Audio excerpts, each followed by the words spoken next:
আমাদের গ্রামে একটি প্রবাদ প্রচলিত ছিল, যে ঘর বছরের পর বছর তালাবদ্ধ থাকে সেখানে অন্য কারো বসবাস শুরু হয়। আমি ছোটবেলা থেকেই এসব গল্প শুনে বড় হয়েছি, তবে সেগুলোকে কখনো গুরুত্ব দিইনি।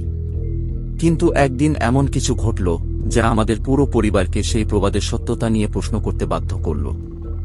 আমরা কয়েক মাস আগে শহর ছেড়ে গ্রামের এই বাড়িতে চলে এসেছিলাম, আমার চাকরির ব্যস্ততা কমাতে এবং পরিবারের জন্য একটু শান্তির জায়গা খুঁজতে। গ্রামের এই পুরনো বাড়ি ভাড়া নিয়েছিলাম। বাড়িটি খুব সুন্দর, বড় উঠান, সবুজে ভরা চারপাশ। কিন্তু বাড়ির একটি ঘর প্রায় 100 বছর ধরে তালাবদ্ধ ছিল। মালিকের কথা মতো ঘরটি খোলার অনুমতি ছিল না। প্রথমে আমরা বিষয়টিকে তেমন একটা গুরুত্ব দিইনি। বড় বাড়ি, তাই ঘর কম হলেও সমস্যা ছিল না। কিন্তু ঘরের তালাবদ্ধ অবস্থায়ও মাঝে মধ্যে ভেতর থেকে কিছু শব্দ শোনা যেত, মৃদু ফিসফিসানি, চেয়ার সরানোর আওয়াজ, কখনো বা হাসির মতো কিছু। আমরা ভাবতাম হয়তো বাতাসের খেলা। কিন্তু আমাদের 4 বছরের মেয়ে রাইসা বিষয়টি নিয়ে খুব উৎসুক হয়ে পড়ল। রাইসা প্রায়ই জিজ্ঞাসা করত, আম্মু, ওই ঘরের ভেতরে কে থাকে? আমার স্ত্রী হাসি মুখে উত্তর দিত, কেউ থাকে না মা, ঘরটা অনেক পুরনো, তাই ওখানে ঢোকা যায় না। কিন্তু রাইসার কৌতূহল যেন আরও বাড়তে লাগল। মাঝে মাঝে আমি তাকে ঘরের সামনে দাঁড়িয়ে একা কিছু বলতেও দেখতাম। একদিন আমি রাইসাকে জিজ্ঞাসা করলাম, তুমি ঘরের সামনে কি করছিলে?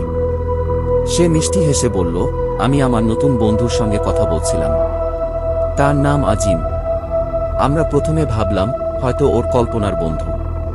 ছোট বাচ্চারা এমনটা করে। কিন্তু কিছুদিন পর থেকেই অদ্ভুত সব ঘটনা ঘটতে শুরু করল। আমরা লক্ষ্য করলাম ঘরের দরজার সামনে মাঝে মধ্যে কিছু জিনিস পাওয়া যায়, ছোট খেলনা, চকচকে কাচের টুকরা। এগুলো কোথা থেকে আসছে কেউ জানে না। রাইসার পছন্দের খাবারগুলো অদ্ভুতভাবে সেই ঘরের দরজার সামনে চলে যেত।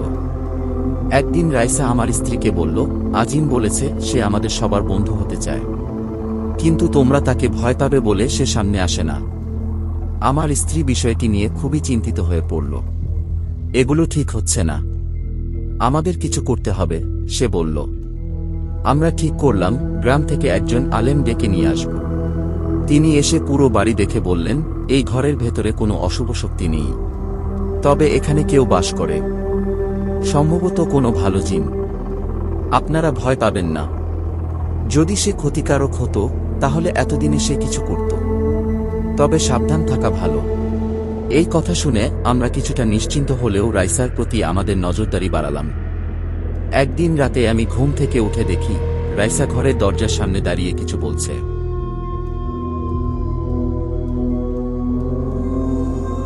আমি কাছে গিয়ে শুনলাম সে বলছে, আজিম, তুমি কেন আমার সঙ্গে খেলতে আসো না?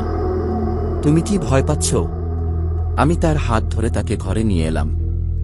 রাইসার অদ্ভুত আচরণ দিন দিন বাড়তে লাগল। সে প্রায়ই বলতো, আজিম আমার ভালো বন্ধু, সে আমাকে অনেক মজার গল্প শোনায়। আমরা শুরুতে ব্যাপারটিকে শিশুদের কল্পনা বলে ধরে নিয়েছিলাম, কিন্তু কিছুদিনের মধ্যে এমন সব ঘটনা ঘটতে লাগল যা আমাদেরকে আতঙ্কিত করল এবং ভাবতে বাধ্য করল ঘরের ভেতরের আজিম হয়তো বাস্তব। আমাদের বাড়িতে তখন শীতকাল। রাতে হালকা কুয়াশায় ঘরটা আরো ভয়ানক মনে হতো। এক রাতে আমি এবং আমার স্ত্রী আমাদের ঘরে বসে কথা বলছিলাম। হঠাৎ শুনি রাইসার ঘর থেকে হাসির আওয়াজ আসছে। প্রথমে ভেবেছিলাম হয়তো ঘুমের মধ্যে হাসছে, কিন্তু তারপরে আমরা স্পষ্ট শুনতে পেলাম আরেকজনের কণ্ঠস্বর। আমার স্ত্রী আমাকে বলল, তুমি দেখো কি হচ্ছে। আমি ধীরে ধীরে রাইসার ঘরে ঢুকলাম। সে এক কোণে বসে হাসছে, আর তার সামনে কিছু চকচকে জিনিস ছড়ানো। ঘরের জানালার বাইরে থেকে ঠান্ডা বাতাস আসছিল। আমি জিজ্ঞাসা করলাম, রাইসা, তুমি কার সঙ্গে কথা বলছিলে? সে মিষ্টি হেসে বলল, আজিম এসেছে। সে বলেছে সে আমাকে তার পরিবারের গল্প শোনাবে। আমার গা শিউরে উঠল। আমি তাকে বিছানায় শুইয়ে দিয়ে বেরিয়ে এলাম। কিন্তু সেদিন রাতেই এমন কিছু ঘটল যা আমাদের পুরো পরিবারকে কাঁপিয়ে দিল। রাতের গভীরে হঠাৎ ঘরের তালা খুলে যাওয়ার শব্দ পেলাম। আমরা ছুটে গিয়ে দেখি তালাবদ্ধ ঘরটির দরজা একটু খোলা। ভেতর থেকে একটি মৃদু আলো বের হচ্ছে। আমি ভয় পেয়ে পেছনে সরে এলাম, কিন্তু রাইসা বলল, তোমরা ভয় পেও না, আজিম ভালো, সে কখনো আমাদের ক্ষতি করবে না। আমরা ঘরের ভেতরে ঢুকে কিছু দেখতে চাইলাম, কিন্তু কিছুই ছিল না। শুধু ঘরের মাঝখানে একটি চকচকে পাথর রাখা ছিল। রাইসা সেটা তুলে নিয়ে বলল, এটা আজিম আমাকে দিয়েছে। সে বলেছে এটা আমাকে বিপদ থেকে রক্ষা করবে।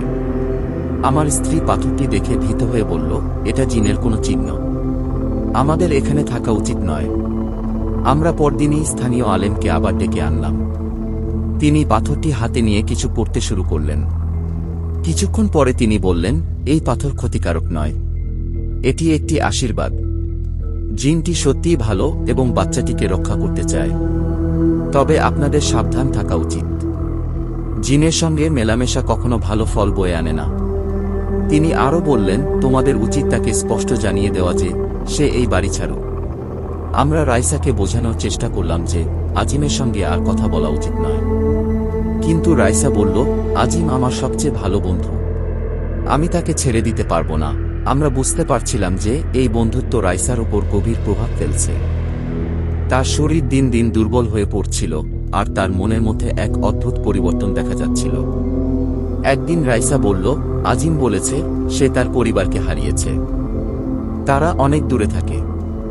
সে আমার সঙ্গে থাকলে আর একা মনে হয় না। আমরা শুনে হতবাক হলাম। জিনটির কি পরিবার আছে? আর সে কেন আমাদের বাড়িতে এসেছে? আমরা আরও বেশি চিন্তিত হয়ে পড়লাম। আমরা আলেমের পরামর্শে একটি দোয়া পড়তে শুরু করলাম, যাতে আজিম আমাদের বাড়ি ছেড়ে চলে যায়। কিন্তু রাইসা এটা দেখে কেঁদে উঠল। সে বলল, তোমরা তাকে চলে যেতে বলবে না। আজিম কখনো আমাদের ক্ষতি করবে না, সে আমার ভালো বন্ধু। আমরা তাকে বোঝানোর চেষ্টা করলাম, কিন্তু সে কোনোভাবেই মানতে চাইল না। এক রাতে যখন আমরা সবাই ঘুমিয়েছিলাম, আমি হঠাৎ একটি মৃদু আওয়াজে ঘুম থেকে উঠলাম।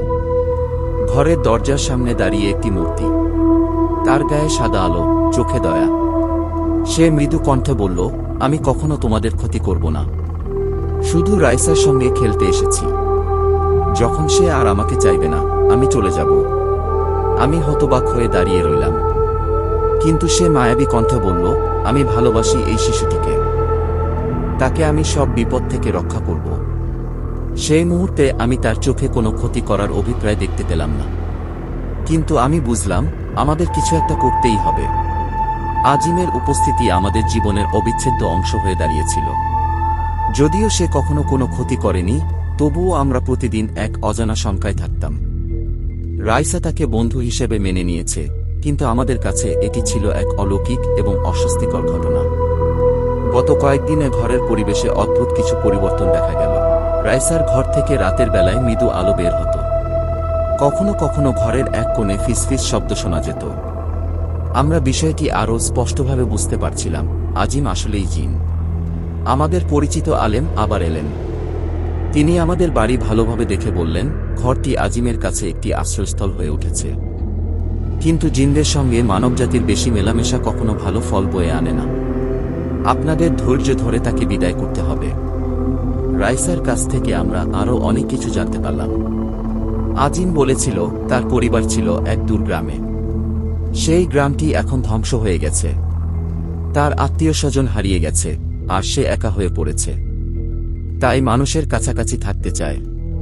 আমরা তাকে বোঝানোর সিদ্ধান্ত নিলাম। আলেমের পরামর্শে আমরা এক বিশেষ দোয়া এবং আলোচনা শুরু করলাম। এক রাতে আমি এবং আমার স্ত্রী রাইসার ঘরে গেলাম। আমরা দেখলাম ঘরের এক কোণে একটি মৃদু আলোকরশ্মি জ্বলজ্বল করছে। রাইসা ঘুমিয়ে আছে, আর আজিমের অবয়ব স্পষ্টভাবে দেখা যাচ্ছে। আমি সাহস করে বললাম, আজিম, তুমি যদি সত্যিই ভালো ইচ্ছা নিয়ে এসো, তবে আমাদের কথা শোনো। আমরা শান্তি চাই, আমাদের এই ঘর ছেড়ে দাও। আজিম গভীরভাবে তাকিয়ে থাকল, তারপর বলল, আমি তোমাদের কোনো ক্ষতি করিনি। রাইসা আমার একমাত্র বন্ধু, কিন্তু আমি বুঝতে পারছি আমার এখানে থাকা ঠিক নয়। আমি চলে যাব, তবে একটি শর্তে। আমি জিজ্ঞেস করলাম, কি শর্ত? সে বলল, আমি চাই তোমরা রাইসার খেয়াল রাখো, ওর যেন কোনো বিপদ না হয়। আমি দূর থেকে ওকে রক্ষা করব। আমরা তার শর্ত মেনে নিলাম। আজিম ধীরে ধীরে অদৃশ্য হয়ে গেল। ঘর থেকে সেই আলো এবং অদ্ভুত অনুভূতি চলে গেল। পরদিন সকালে রাইসা বলল, আজিম চলে গেছে। সে বলেছে যখন আমি ওকে ডাকব তখন সে ফিরে আসবে। আমাদের বাড়ি স্বাভাবিক জীবনে ফিরে এলো। ঘরের সেই তালাবদ্ধ রুমটি আমরা খুলে দিলাম আর সেখানে নিয়মিত দোয়া পড়া শুরু করলাম। আজিম কখনো আর আমাদের বাড়িতে ফিরে আসেনি। তবে অনেক বছর পর এক রাতে রাইসা স্বপ্নে বলল, আজিম আমাকে রক্ষা করেছে। সে খুব ভালো ছিল। আমরা বুঝলাম হয়তো সত্যিই আজিম দূর থেকে আমাদের ভালোবাসার একটি অংশ হয়ে রয়ে গেছে। আজিমের সঙ্গে আমাদের অভিজ্ঞতা কখনো ভুলবার নয়। এই ঘটনা আমাদের শিখিয়েছে মানুষের পাশাপাশি আরও অনেক কিছু আছে এই জগতে। আমরা তাদের দেখতে পাই না, কিন্তু তারা আমাদের চারপাশেই থাকে।